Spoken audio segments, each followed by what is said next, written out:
my cluttered garage. I'm really glad you're here. A place where we can laugh and talk and days are filled with cheer. The clouds and sun may come and go, but one thing's always clear. Welcome back, my friend. You know I'm really glad you're here. Yeah. Hey, welcome back, my friends. I am indeed really glad you're here. Welcome to live stream number 154. It's March 25th, 2024. Guess what happened since we met last time? I want to make sure I have this right. Yeah, we met last week on March 18th. It was winter when we met, and now it's spring. That came early this year, I think March 19th. And usually spring happens on the 20th, sometime during the day. And then the first full day of spring is March 21st, which happens to be my day of birth. Anyway, it came a day early this year. March 19th was the first day of spring. So I got gypped this year. Anyway, welcome spring and welcome to you being here. I very much appreciate that. Let me look quickly at the comments. All right. Good to see you all. So many comments, so many people watching from both YouTube and Facebook. I saw something. I need to do some research. I saw something the other day that I read somewhere that I think Facebook was going to stop supporting third-party streaming platforms, which is I use StreamYard for that. I hope there's an easy workaround for that if that's the case, because I do enjoy streaming live to both YouTube and Facebook simultaneously at the same time, as we say. But yeah, I hope I'm able to still do that. You can stream now to Instagram, but you have to do some sort of, I forget what the term is. I can't remember right now, but you have to enter some kind of code, and it's clunky. It's clunky. So I like that I can do this seamlessly. So yeah, well, anyway, let me just welcome you and mention, as I always do, if it's your first time here, please say hi. We have new subscribers every single day. So chances are there could be someone here for the first time who's saying, "What the heck am I watching? What is this about?" Well, the channel is generally talking about tractors and outdoors type of work and projects, DIY, life in the country, all the things we do, basically kind of a homesteading thing. Uh, Homesteading by today's definition, which is really just rural lifestyle. And we do a lot of things. If you saw today's video, I picked up that Jeep, and that's a project that we could get going. And there was a time when that would have been possibly my main vehicle, but now it's just a farm truck out there. But we'd like to get it going. So we do kind of fun projects. So that's what we do. The live stream is really just a time to get together weekly and say hello to everybody. Start our week out right. Mondays always feel like Fridays when we're here to me. So I usually finish up. I'm like, that's right. It's only Monday night. It's just a good time. So anyway, be sure to say hi in the live chat so we can welcome you, and also mention how you found the channel. If it was Facebook, YouTube, TikTok, Instagram, because I put content on all the platforms just so that we can be out there. And of course, you can come back next week. Generally, every Monday night, 7 p.m. to 8 p.m. Sometimes we have to skip a live stream, but it's pretty rare. We've done several of them and only missed a few. And of course, if you click the thumbs up, I do appreciate that as well. So tonight, we're just kind of free rolling like we did last week. And man, we had a good time last week. Just reading the comments, random discussions. It's always amazing what comes up. I thought today there might be discussions about the Jeep because that was the video that I published today. So I'll certainly be happy to answer questions about that or anything else about the channel. And of course, as always, if you do have a question, post it in the live chat in this format with the word question followed by your question, and then we'll see your question. And a little later on, we'll do a sticker giveaway. I've got the stickers here, and we'll pick out a few and give them away. Maybe still got the few of the bumper stickers left, so we'll do that, and there'll be a winner tonight. So stick around for the stickers. What else do we have here? Let's look at some comments, because the comments get buried very quickly because there are a lot of them. They go by quickly. So I scroll all the way to the top and I see that Mikey0011 was indeed here first. So welcome and congratulations for being first one here. You win nothing for that other than bragging rights of being first one here. And of course, Jeffrey J here. Good to see you. Woodster, Manisto Key, Ross. Hey, buddy. Who's your handyman? So, reading through some comments. Joseph, good to see you. Yes, indeed. I love that it's 7 o'clock.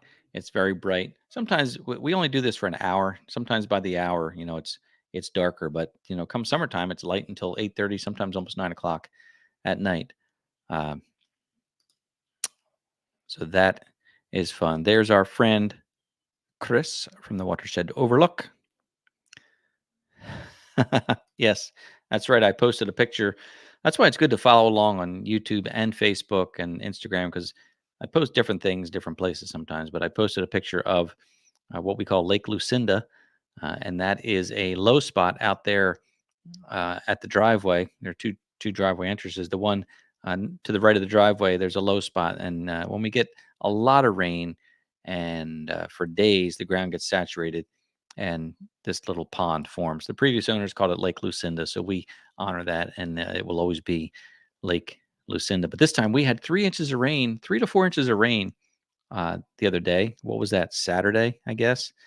And it was just nonstop. It wasn't like a pouring storm. It was just soaking rain. So the driveway pond filled up. This time it went completely over the driveway. I walked through it. There was about 4 or 5 inches of water over the driveway, and now it's gone down in just a couple days. The driveway still has some water lying on it, but it's getting clearer and clearer. So it does drain pretty quickly. The soil's pretty gravelly, but it's not too nice when that fills up. But last summer it was dry the whole summer. So we'll see what happens this summer. Ultimately, it will be good to run a drain. Apparently, there's a field drain in there from years ago that might be blocked up. I don't know exactly where it is. Maybe Phil, if you're watching, you can come over and show me where that was. We can kind of stake it out with some flags. Otherwise, it would be good to dig a new trench. But I got to be careful because there's electric lines buried. I don't know how deep they are. There's the pipe for the septic runs across somewhere. There's drainage to another area. So I don't want to hit into that stuff. Plus, I don't have a backhoe, so I can't really do anything anyway. And there's Phil from Peterson Farms of Nashville. Chris, too. Good to see you, Chris. And Earl, one of our recent sticker winners. Good to see you, Earl from Facebook. And we'll see what else we have going on here. Don't mind me while I'm scrolling through. Excuse the lack of eye contact as I'm reading these comments.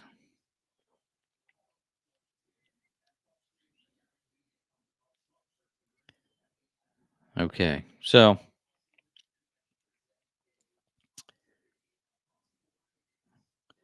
all right. Gosh, there's just so many. John, thank you for the super sticker.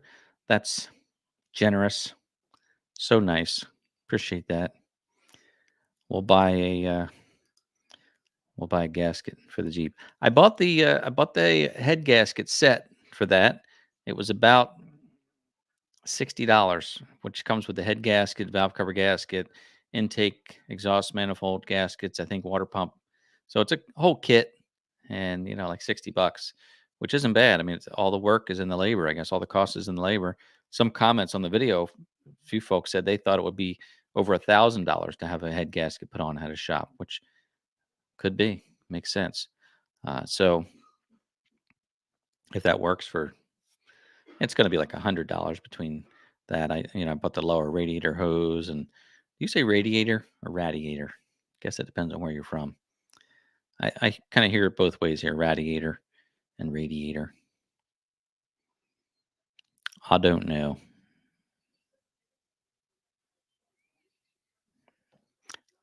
Listen, Linda, we were out there taking a walk about an hour ago. 3 beehives out here, and they were buzzing, man. They were so active. Um, all 3 of them. A lot of activity. We didn't even see that much activity when it was warmer a couple weeks ago, but today, when it wasn't even that terribly warm, they were just doing their bee thing. So they're doing well. I hope all your bees are well too. Yes. Yeah, Tim from Tractor Time with Tim, he did make a comment on the Facebook page about the pond out there and said it was his kind of project. And Chris said, "I see a collab coming. So that would be great if Tim wanted to travel out here and bring his John Deere. Does he have a backhoe? I forget. But anyway, I'd be up for it. Tim, if you're watching, Tim."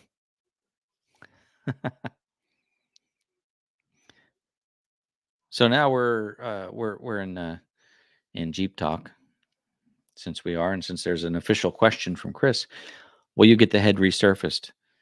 I don't know, Chris. I was thinking not. Think I need to? I don't want to get too involved with this thing, but I guess you could put a straight edge on it and see if it's warped in any way. But being the good thing about these Jeep engines, these old 2.4 liter uh, engines, they appear to be all cast iron. So I think they're pretty heavy duty. I'm guessing the head's not going to be cracked because cast iron can take an awful lot of uh, of heat. But does cast iron warp? I don't know. I don't know. And if you get the head resurfaced, what about the top of the block? Do you have to get that resurfaced? I guess I'll see. If I get that far, if I get it taken all apart, which I think I will, just want to take my time, do a little bit every day, I suppose. My nephew said it's just like a day job, he thinks, to take it apart. But he's also a mechanic. So for me, it could be much more, much more. JB Well, John. I don't think so. I was looking at there's some liquid head gasket sealer you can buy, and actually, I guess you pour it into your radiator, and it circulates, and then when it finds the opening, it hardens. I'm sure that doesn't work, especially if it's if it's a big crack in the gasket. But I'm kind of excited to do the investigation to see if I'm right about what I think it is. Um, I also ran a code and or the code reader, and I cleared the codes after I replaced the lower hose. So I had no codes at all, and then ran it for that mile. It overheated. The check engine light started going nuts, and so I checked the code then, and it said cylinder number 3 misfire. So that tells me that if I'm right about the cracked gasket and that compression is going into the cooling system, it's also probably drawing some coolant into the piston cylinder area, which would then misfire the number 3 cylinder. So I'm thinking number 3 cylinder, when I take the head off, I should see a crack in the head gasket on the number 3 cylinder. That's what I'm thinking. Jim, that's a good point though. Take the head to a machine shop for a pressure test and a possible planing or surfacing, uh, because you don't know if it's cracked. If the head's cracked, uh, then replacing the gasket's not going to do you any good. I'm thinking though, and again, I've never done this before. I'm thinking if you take the head off and there's a crack in the head, I would think you would see that crack because if water's been going through it, it would probably highlight that cracked area. I don't know. I'm not a mechanic. I've fixed a lot of cars in my life, but I've never really. A couple things I've never done. I've never really torn an engine apart. I've taken valve covers off. I took an intake manifold off of a car one time because I dropped something in there, so I had to take it apart. I took that off. I've changed timing chains, water pumps, but never really tore into an engine like that. I've never taken a head off.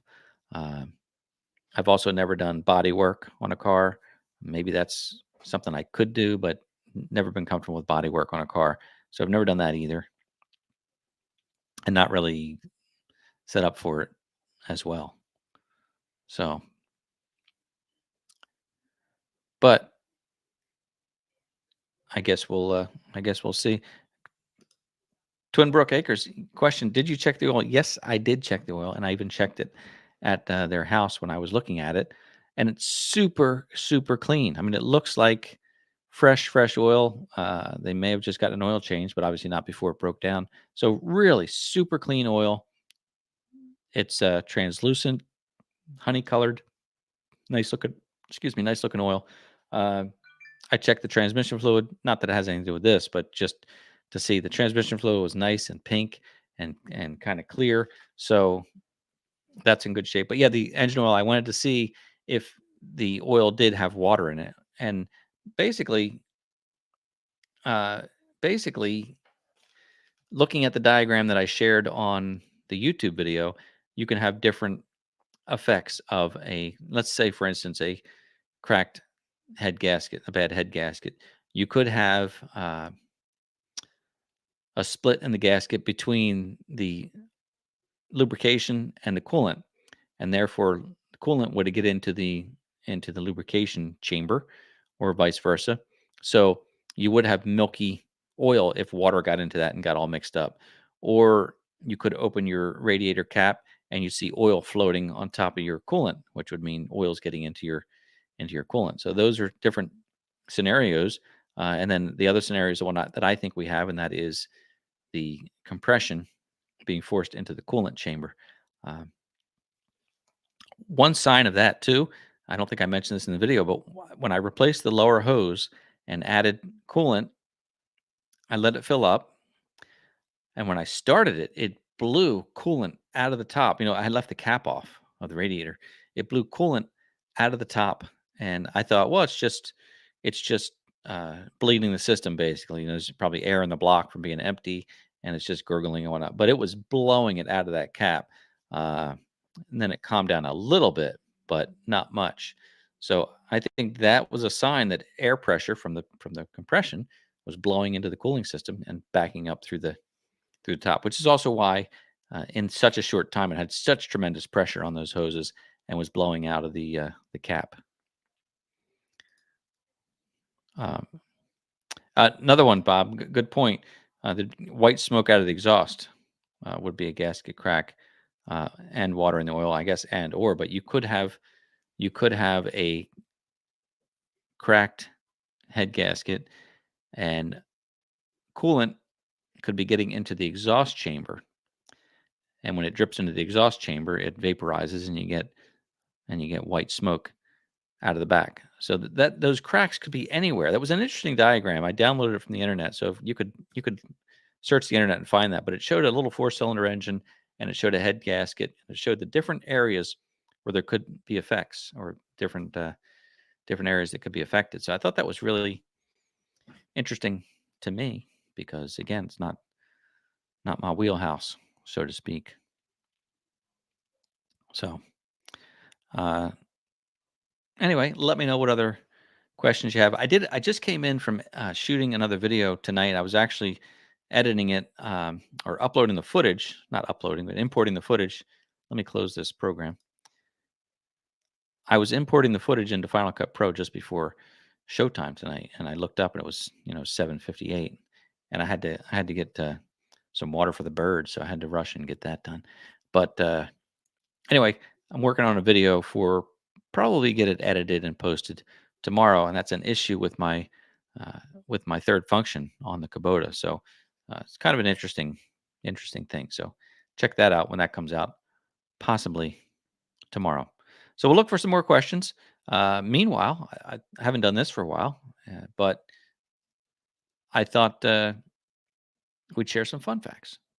Fun fact, because some people like this. Hope you do too. Just a few here. I looked them up today, March 25th, 1954. On this day, the first color TV went on sale. So 54, I imagine there weren't many TVs at all in the early 50s. First color TV went on sale. Guess how much that TV cost? How much do you think that TV cost? I'm not going to look at comments or anything.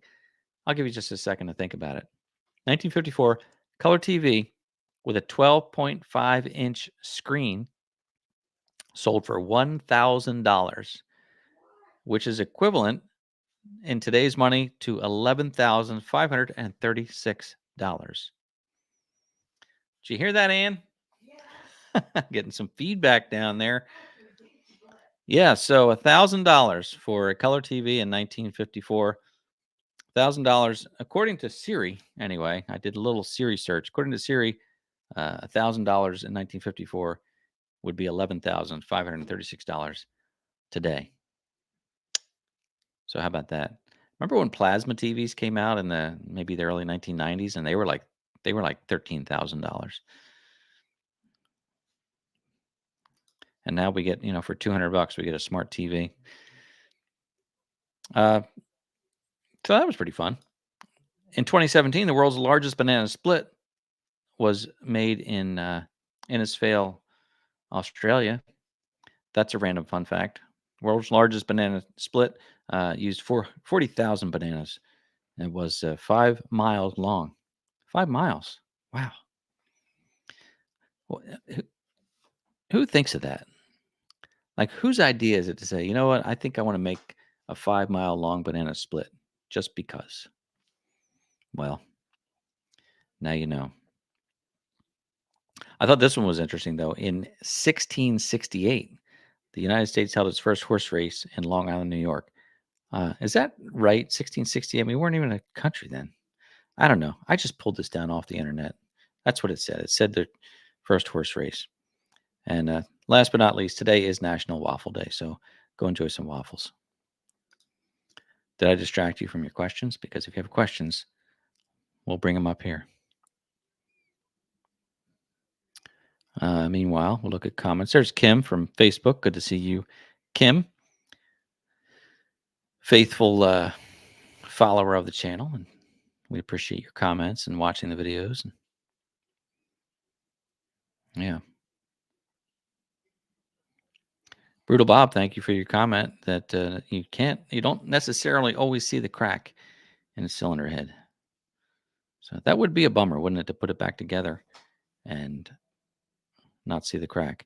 I would guess, now again, you might say I'm wrong, but I would guess that if I took that apart, if I took the head off and I see an obvious crack in the head gasket, then I would assume that the head itself would be okay because the gasket was the weak point and that went before there was a crack. Now, obviously, if he continued to run it for a long period of time, then the head too would build up and crack.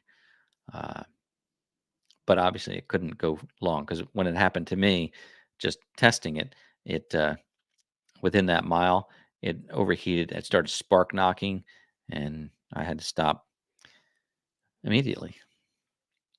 Although I did limp on home with it as well.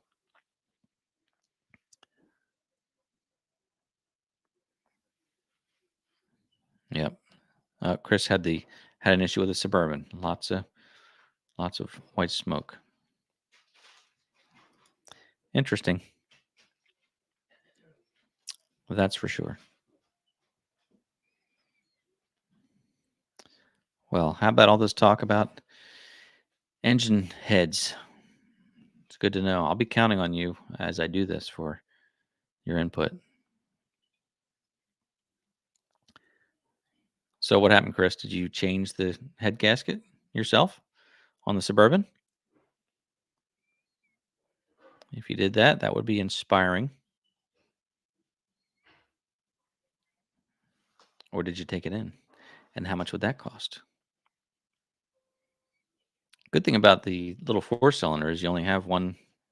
With a Suburban, you'd have a V8 with two heads, and figuring out where the problem could be, it could be a little more challenging. But with only four cylinders, it narrows it down pretty easily. Yes, Mark. Waffles today. National Medal of Honors Day. I didn't know that, Phil. Thank you for that.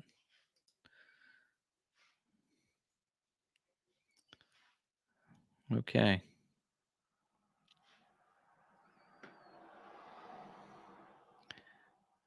Dan Smith is starting a homestead, but always had color TV. Well, yeah, come on, Dan, 36 years old. You're a kid. Come on. Of course, you always had color TV. I always had color TV, and I'm 20 years older than you. I think, I don't know, my siblings might have had black and white. I don't think so. I think even my oldest sibling, no, she probably didn't have color TV. Linda, if you're watching, did you watch color TV when you were, say, 8 years old? We had the same TV in our house for years, and all four of us kids had the same first bicycle as well. It was a little blue girl's bike, but we all had the same bike.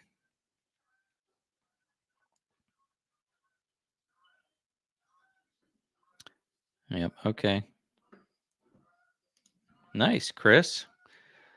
You did it yourself with the help of a knowledgeable coworker. Did both heads and did have them machined. Turned out great. Well, that's good to hear.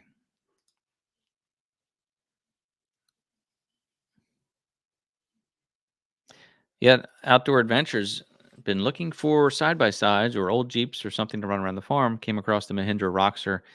Might be the ticket. Those things are pretty interesting. I do wish I like them, but I do wish that they were street legal, um, which they're not. I've never seen one in person. I think they're really cool. But if they're the same size as a Jeep, it's all for me on our property. It's almost too big to have something like that to run around the property. If you have a big farm, a lot of open space, it makes a lot of sense. Uh, but if they're the same size as a Jeep, I'd almost rather have a Jeep because then you could tag it and make it street legal if you wanted to. The rocks are, as far as I know, they're not street legal. Maybe in some states they can be, but or you can put some kind of farm tags or UTV tags on them. I don't know, but I don't think they're that you can register and tag them like a regular vehicle. But they are really cool. They look just like an old Jeep, and I would like to see one up close and personal. I think they're really neat looking. So let us know if that's what you pick up, and send some pictures of it. So, David, it's been a long time since I had a peanut chew. I'm about due for some. Not that long, maybe a couple months. Pick them up at the Wawa or something, but that don't have a big bag. Of course, my brother, who is always generous, sent me a 5-pound bag one time, so they were fun. But the problem with that is you end up eating whatever's in front of you. That's what I do. Um, I can remember eating so many peanut chews that this is when I was a lot younger, but it was like embarrassing. Like you look in the trash can, you can see all these wrappers. Like I need to hide those. I need to stick them down in the can because someone's going to open the trash can. Like, why are there 100 peanut chew wrappers in the trash? Question from Chris: did the Jeep also come with a soft top? Came with a. They had a bikini top that they threw in the back. So I guess that's really just a sun cover, but not a full soft top. My first Jeep, as I mentioned in the video today, the CJ7, that came with a hard top, and I didn't mention in the video. I was thinking of all the things that this guy did to really butcher this Jeep. The other thing he did, it had a white hardtop, which you saw in one of the pictures there. That white hardtop that you see is actually from a CJ5. A CJ5 is about 6, 8 inches shorter than a CJ7, and it has rounded doors instead of square doors on the bottom, square cuts.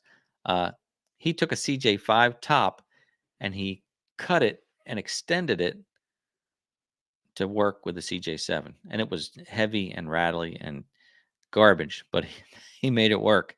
So one of the first things I did after getting that Jeep roadworthy, I bought a soft top from a local Jeep supplier and put which was also in one of the pictures, the black soft top. So it's not a big deal to get a soft top.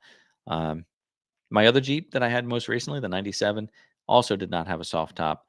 But I never really cared too much because when I would drive it with the top off, it was local. So just take the take the fiberglass top off, which is heavy, but take it off and just drive around. What I did with that one, I had a system in place. I have a picture of this somewhere.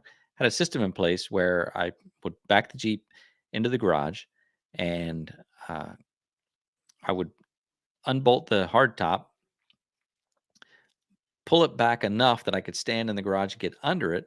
And then I had milk crates set up, like 4 stacks of milk crates. I think it was probably 3 or 4 milk crates tall to equal the size of the Jeep. So I would get under that hard top and I would pick it up and I would just walk my way back on top of the milk crates and set it down the milk crates. And that worked. Uh, Now that again was 12 years ago. So this shoulder, it's got like some kind of, I don't have rotator cuff injury, but I do have like they told me I had some kind of torn ligament in there. So I've been doing some at home therapy, but I have no strength in this shoulder when I pick up, but it doesn't need surgery anyway, which is good. They said doesn't look like rotator cuff. And uh, I went to get an x-ray and the note, the doctor laughed because the note from the x-ray technician called my shoulder unremarkable. It was unremarkable, and that there was nothing special about it whatsoever. But that's okay. That's what you want to hear. There's not a problem. Because I thought maybe it's arthritis, maybe it's rotator cuff, but none of that. It's just an unremarkable shoulder. So that's what we're doing. I don't know that I could pick it up now. Hey, Robert. Snowy New Hampshire got around 2 feet over the weekend. Yeah, and John Ritter got blasted, right? Is John on here tonight? He was out. He had a major snow, 2 feet in New Hampshire. Wow. We're just waiting for spring. We got teased with it a couple weeks ago, and then it got cold again. But it's coming. I mean, gosh, it's just March. It is coming. Thank you, Kevin. And regarding the Rockstar, in some states you can get street legal, I guess. So that is good to know. I would say that's not the case here. We do have in New Jersey, there are, I believe, you can get tags, SMV, slow moving vehicle tags, and you can put tags on like a golf cart, but I think you have to have blinkers, lights, and a horn. But I believe you can get slow moving vehicle tags for golf carts and such, only to be used on streets that are 25 miles per hour or less. So basically, that's made for communities where they have little 25-mile-an-hour streets. So again, it wouldn't even apply here because in these rural areas, the streets are always, 35 to 50 miles an hour. But there is, there is something for slow moving vehicles here, at least. Yeah.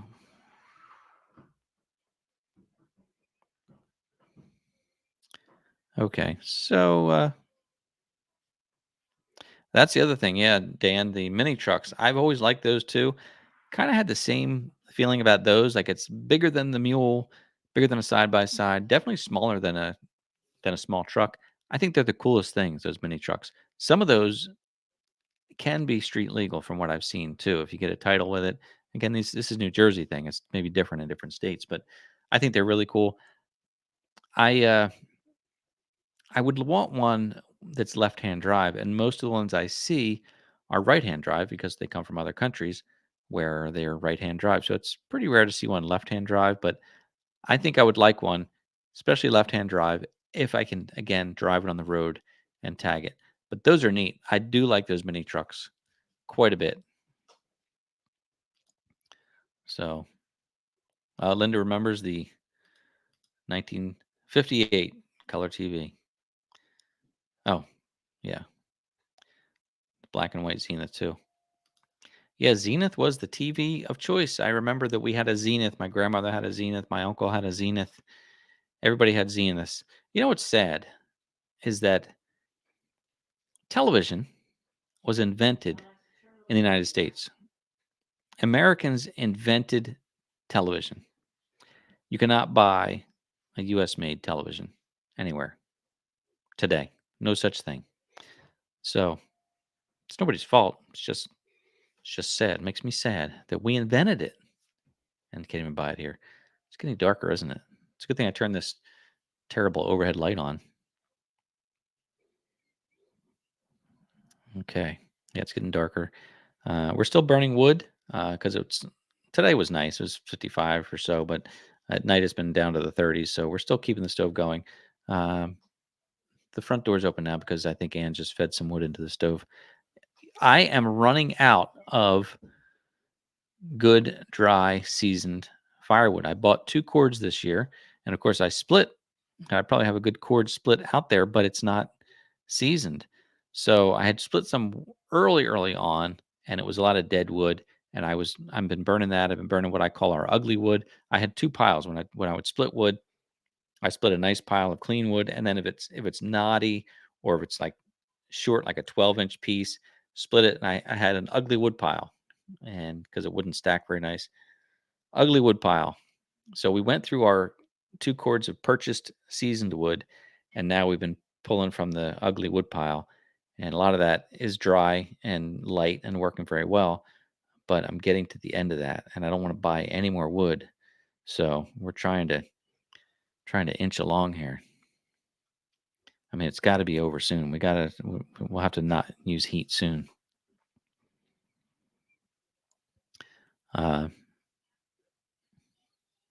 yeah, with the TV, Kim's saying we had a black and white most of the younger years. My grandfather and father were electrical contractors and had an appliance business. They had a color TV that didn't sell, so Dad brought it home, and the only program in color was Password, and the color was horrible, but it didn't stop all the neighborhood kids from coming to watch it. Yeah, it was like an amazing thing, right? Come over and see this color TV. We were so easily amused back then because things were not as available as they are today.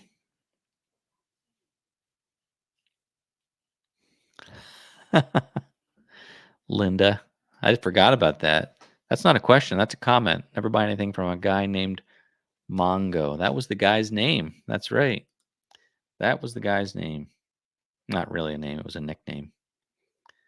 But that's funny. I forgot all about that. You know what? This is funny. This happened to me once before when I was doing a live stream. I thought my texts were going off, dinging. What's happening is uh, that bird back there.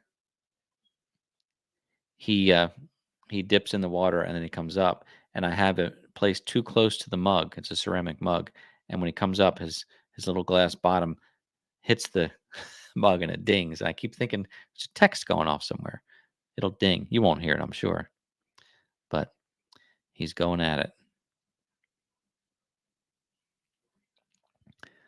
Um, yeah, the mini trucks are from overseas, so they're driven on the wrong side of the road. It is the wrong side, right? The right side is the right side. The left side is the wrong side. It's just wrong. So, and why are we the only ones who get measuring things right? Why the whole world uses that crazy metric system? We got it right the way we do it. Right? Right.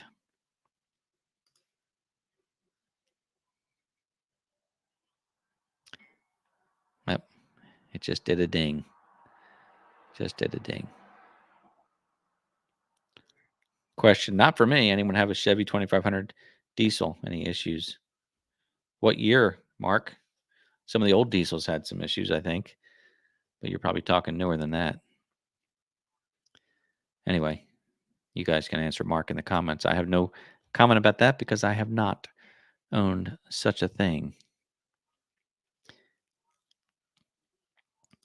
Yeah, Zenith and RCA. That's true. We had one of those too. Is Zenith even a thing anymore?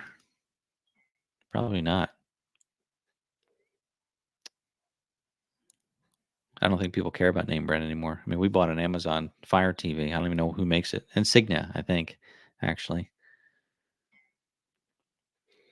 I don't know, Linda. That's going to be controversial to mix green with seasoned wood. People are going to say, "Don't do that. Don't ever burn green wood." I have wood it's not seasoned, but it's also not green.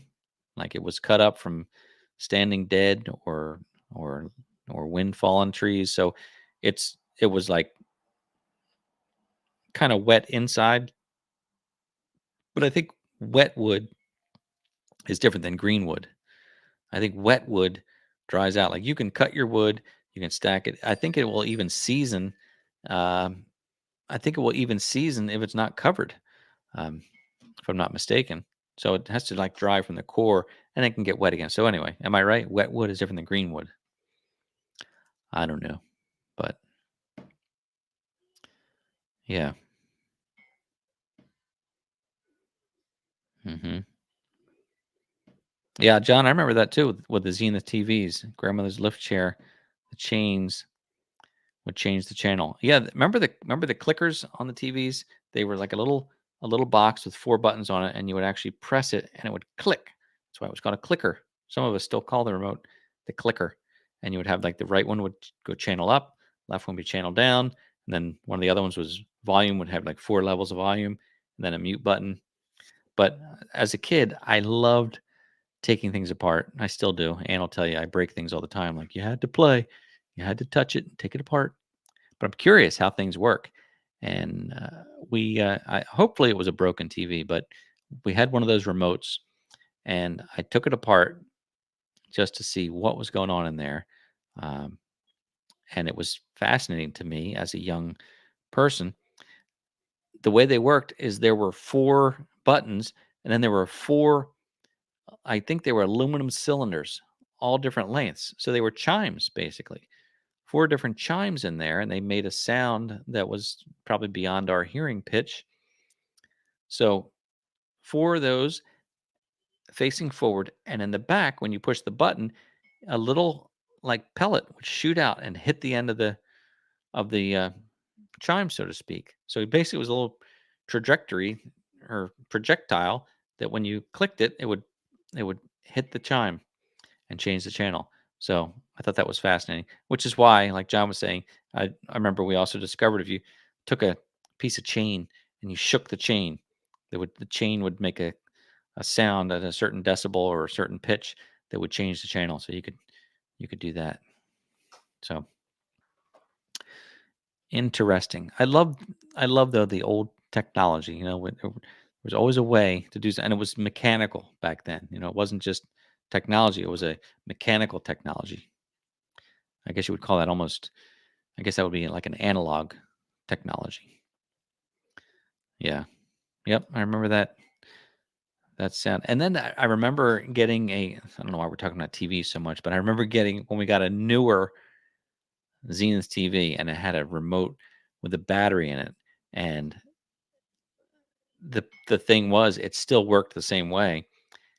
It just produced an electronic tone that you couldn't hear. It had a little speaker in the front. You'd point at the TV and it would emit that tone. So that TV too, I remember shaking a chain and it would still change. It's just that the remote was silent now because it was an electronic tone that it would put out. Yep. Very interesting. And yeah, Earl. Uh-huh. Me too. The youngest. Change the channel, turn up the volume. I've mentioned this before, but my older sister, because I was the youngest, everybody was older than me. I remember she would make me get up and turn up the volume on the TV. And it was a slider that you would slide to turn the volume up or down.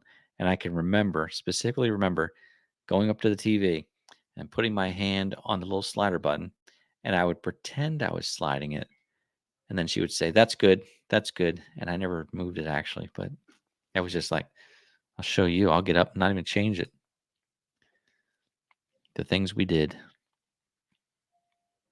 So, all right, let's do I didn't even set this up. Give me a second here, would you? Kind of behind. Well, you kind of have to wait for me. You don't have a choice, right? I mean, you could leave. We wouldn't want that to happen, but you could. You could do that if you wanted to, right? Mhm. Yep. So, let's uh let's do this. Let me just move this to the side here. Get that out of there and put this here and click this here. Not with audio. We don't want that. We don't want to share any audio, right? Uh, yeah. So I'm scrolling up. I'm looking for something that's not there. I hate when that happens.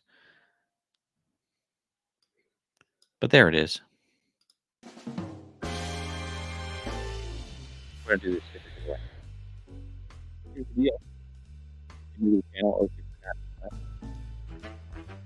you're going to enter a word or phrase in the live chat, and you're going to win one of these stickers or a group of these stickers. We've got the 25,000 subscriber sticker, these stickers, bumper sticker. You're going to win one. The unwritten rule is if you've won before any of these, all these, then it might be nice to not enter. However, if you have won the round stickers but not the bumper sticker, you can enter to win, or vice versa, and let me know after you win which one you want. So it's just that simple. Oh, I need to share it, don't I? So here's what you do. In the live chat, type in hashtag RCA. I just picked a random TV since we talked about that. Hashtag RCA, uppercase or lowercase, it doesn't matter. But make sure there's no spaces, and make sure you use the hashtag. Just like that, hashtag RCA. See, there's lowercase. David Martin did all lowercase. And Dan did all uppercase. Doesn't matter. You only need to enter once. There's no benefit to entering more than once. Oh, they're all coming in now. Samsung, that's funny because Manisto Key Mark already won, I guess. Doesn't want to. So, very nice. So we'll do this for a moment. The song will run out. We'll hit enter, and we'll see who won. It's just that simple. Look how dark it's getting.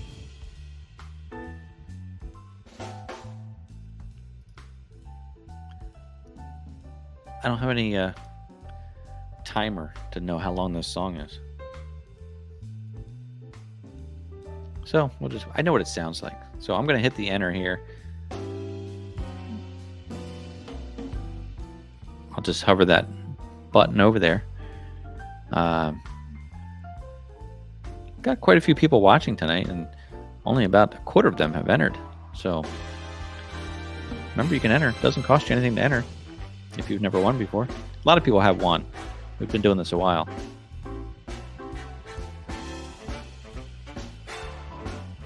But we'll hit this draw shortly. I think this might be it.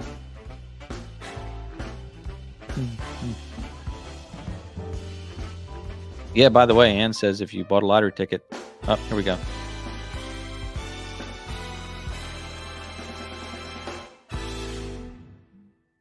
Our winner tonight is Brutal Bob. Hey, congratulations, Bob.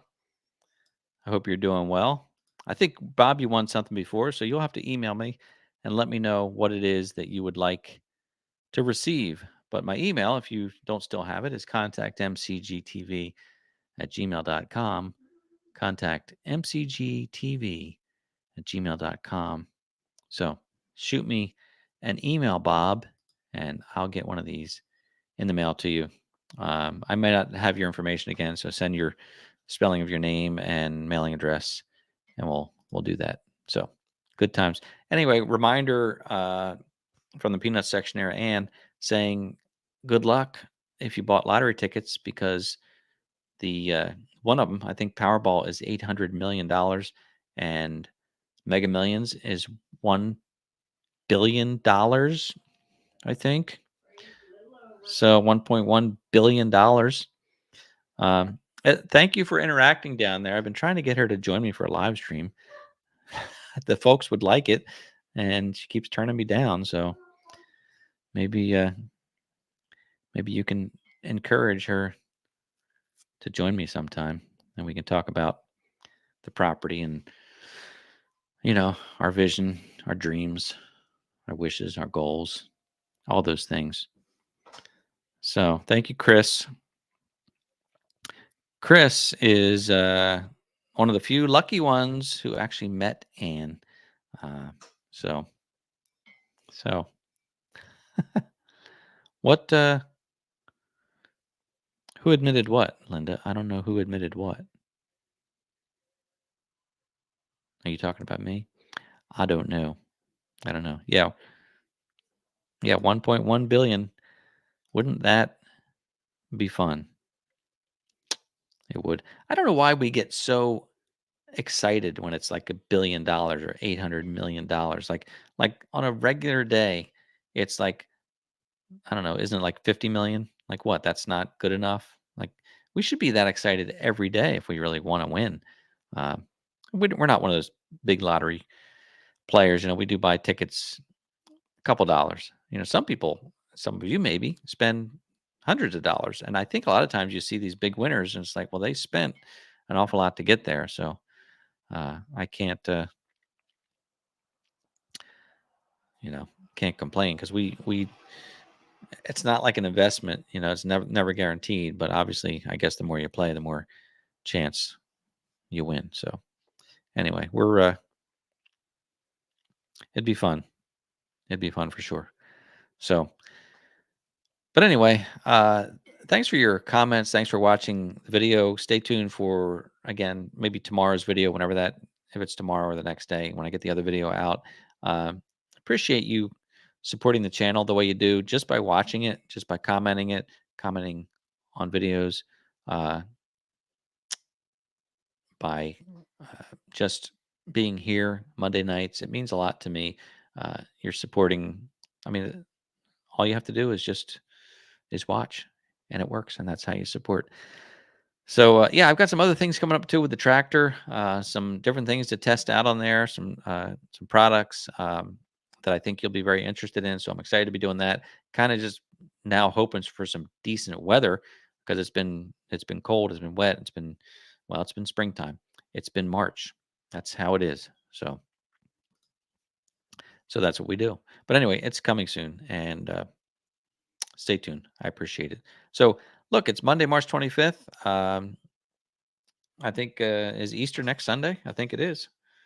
So we won't be talking before then. So if you celebrate Easter, have a great one. I hope it's a great one for you, your family, uh, however you celebrate. But Easter Sunday is next Sunday, so uh, do have a great Easter.